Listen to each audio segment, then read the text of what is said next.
So guys, sometimes investing is not as simple as it seems like. So in this video, let's discuss 5 common investing mistakes that a lot of people don't even realize they're making,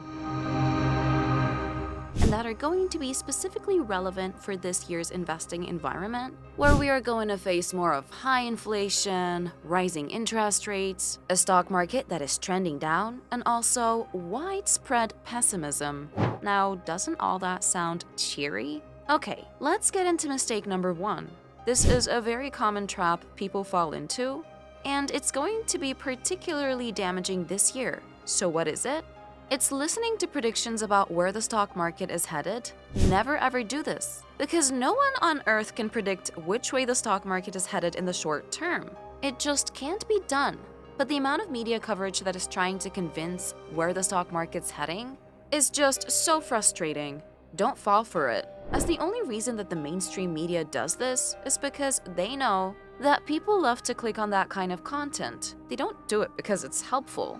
They put it up because it makes them money. Studies have shown that when the stock market is rising, the media coverage is proven to be overly optimistic, and then when the stock market declines, the content turns overly pessimistic.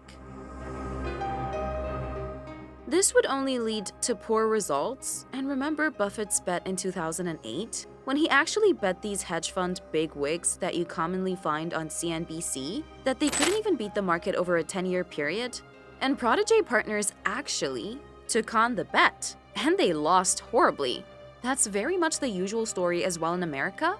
89% of these active fund managers on CNBC don't even beat the S&P 500. So how valid does it make their stock market predictions? Alright, now moving on to mistake number 2. That is selling a great business, a stock, because it's going down. This is really silly. At times, you get emotional due to market situation, and you feel that pressure to sell from the market declining, you know? Or you think like, if I take a 30% loss now, maybe I'll avoid a 50% or a 60% loss. But this mindset is really flawed. Remember when stock prices go down across the board? If you're looking at high-quality businesses, then that is a sale. It's exactly the same as walking into a department store and seeing 50% off signs and getting excited. Everything's super cheap. The same should happen when you see the stock market crash. But in stock market, the opposite happens, and it's the only place where shoppers run out of the store during a sale. Now, only if you know you hold great quality businesses with strong moats and a very low risk of bankruptcy. Don't get caught selling just because the price is bobbing around. Even Warren Buffett has advised all to stop worrying when you own stocks. If you worry about corrections, you shouldn't own stocks. I mean, if you can't take your stock going. It's just like if you bought a farm or apartment house, you wouldn't get a coat on it every day or every week or every month. So it's a terrible mistake to think of stocks as something that bob up and down, and you should pay attention to those. Those are wise words from Mr. Buffett in tough times like right now. Just check whether you hold a great business, and if you do, just carry on as per normal. Alright, here's another big mistake you need to be cautious of. This year, mistake number 3 is burying your head in the sand as an active investor. In the stock market, you need to keep your finger on the pulse. No, you don't need to stress and believe everything you see on CNBC. That goes back to point number 1. But it's more about making investments and just forgetting about them. This normally happens when you end up sitting on a decent unrealized gain.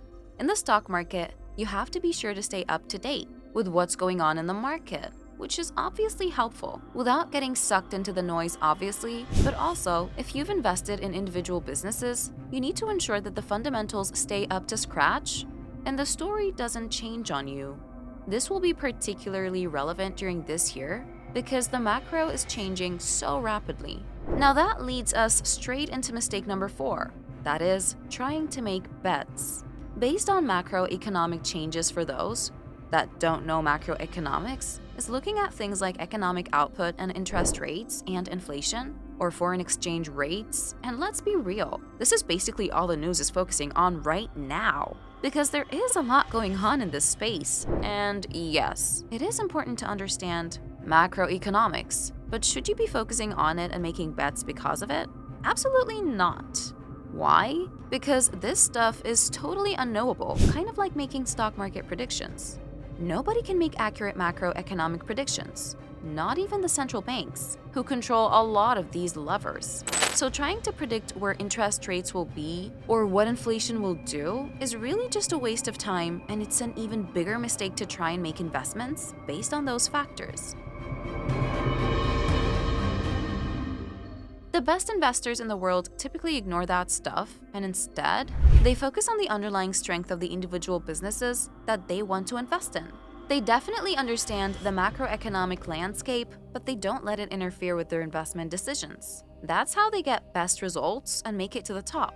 They buy businesses that are so strong, they come out ahead no matter what the macro does. Peter Lynch also talked about people getting carried away and predicting the stock market, which is a total waste of time. He said that no one can predict the stock market. They try to predict the interest rates. If anyone predicts interest rates right 3 times in a row, they'd be a billionaire. And no one could predict the economy. Now, it'd be very useful to know what the stock market is going to do, but don't waste your time on the macro. The last big mistake that is particularly relevant to this year is trying to get in at the bottom of the market.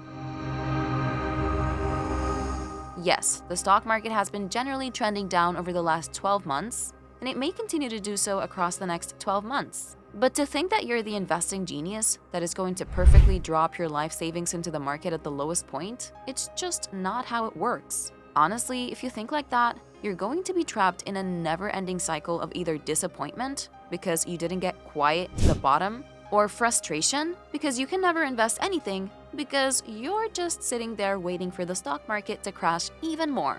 If you keep on waiting for the market to crash further, you miss such an amazing run and so many returns. So it is a much better idea as a long-term investor to just get started and take advantage of each individual investing opportunity. Stocks do come up as opposed to waiting for years for that big stock market crash and then trying to time the bottom of the market. Now let's put up the GFC returns on the screen back in 2008.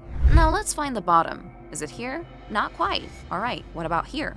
No. Maybe here? Now I think we all agree that's the bottom. No, definitely not. What about here? Come on, surely that's the bottom.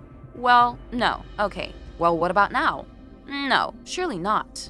That cannot be. There's got to be another bottom. Okay, keep fast. Oh, hang on a second. That actually was the bottom. As you can see, it is impossible to predict, so just don't. But look at this. If you had invested, say, at any point along the downward slope, fast forward to today, you were doing just fine trying to pick the bottom. It's just not possible, so don't do.